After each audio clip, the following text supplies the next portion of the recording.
Hello friends, അപ്പോൾ ഇന്ന് വൃശ്ചിക മാസത്തിലെ കാർത്തികയല്ലേ. അപ്പോൾ ഇന്നിവിടെ കാർത്തികയായിട്ട് കറിയാണ് കേട്ടോ സ്പെഷ്യൽ. അപ്പോൾ അതിൻ്റെ റെസിപ്പി നിങ്ങളെ കൂടെ കാണിക്കാമെന്ന് വിചാരിച്ചു. അപ്പം ആദ്യം ചേന, ചേമ്പ്, കാച്ചിൽ, പിന്നെ കൂർക്ക, ചീവക്കിഴങ്ങെന്നാണ് കേട്ടോ ഇവിടെ പറയുന്നത്. കൂർക്ക, ഏത്തയ്ക്ക, കപ്പ ഇതെല്ലാം കൂടെ നമുക്ക് ആദ്യം വേവിച്ചെടുക്കണം. അതിന് ഉപ്പ്, മഞ്ഞൾപ്പൊടി, മുളക് പൊടി, പിന്നെ കുറച്ച് കരിവേപ്പിലയും കൂടി ഇടണം, അതിൻ്റെ ഒരു ഫ്ലേവർ കിട്ടാനാണ്. ഇനി ഇതിന് ഉപ്പിനാവശ്യമുള്ള കൂട്ടെടുക്കാം കേട്ടോ. തേങ്ങ, ചുമന്നുള്ളി, ജീരകം, മഞ്ഞൾപ്പൊടി ഇത്രയും മാത്രം മതി കേട്ടോ. വെളുത്തുള്ളി ആഡ് ചെയ്യുന്നവരുണ്ട്, പക്ഷേ ഇവിടെ അങ്ങനെ ചേർക്കാറില്ല. അപ്പോൾ ഇത്രയേ ഉള്ളൂ. ഇത് നന്നായിട്ട് അരച്ചെടുക്കുക. എന്നിട്ട് നമ്മൾ ഓൾറെഡി വേവിച്ച് വെച്ച പയർ ഇതിനകത്തോട്ട് നമ്മൾ ഇട്ടായിരുന്നു കേട്ടോ. അപ്പോൾ പയർ നമ്മൾ ആവശ്യത്തിനുള്ളത് നമ്മൾ ഇട്ടായിരുന്നു, അതിന് വേവ് കൂടുതലല്ലേ. എന്നിട്ട് നമ്മുടെ ഈ അരപ്പും കൂടെ അതിനകത്തോട്ട് ഒഴിക്കുക.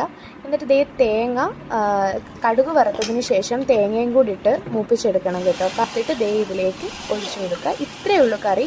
വളരെ സിമ്പിളായിട്ട് ഉണ്ടാക്കാം. ഇതുവരെ ട്രൈ ചെയ്യാത്തവർ ഒന്ന് ട്രൈ ചെയ്ത് നോക്കിയിട്ട് ഫീഡ്ബാക്ക് അറിയിക്കുക. അപ്പോൾ ഇന്നത്തെ വീഡിയോ ഇത്രയേ ഉള്ളൂ. ഇഷ്ടപ്പെട്ട ലൈക്ക് ചെയ്യുക, ഷെയർ ചെയ്യുക, സബ്സ്ക്രൈബ് ചെയ്യുക. അപ്പോൾ പുതിയൊരു വീഡിയോ ആയിട്ട് കാണുന്നത് വരെ എല്ലാവർക്കും ബൈ.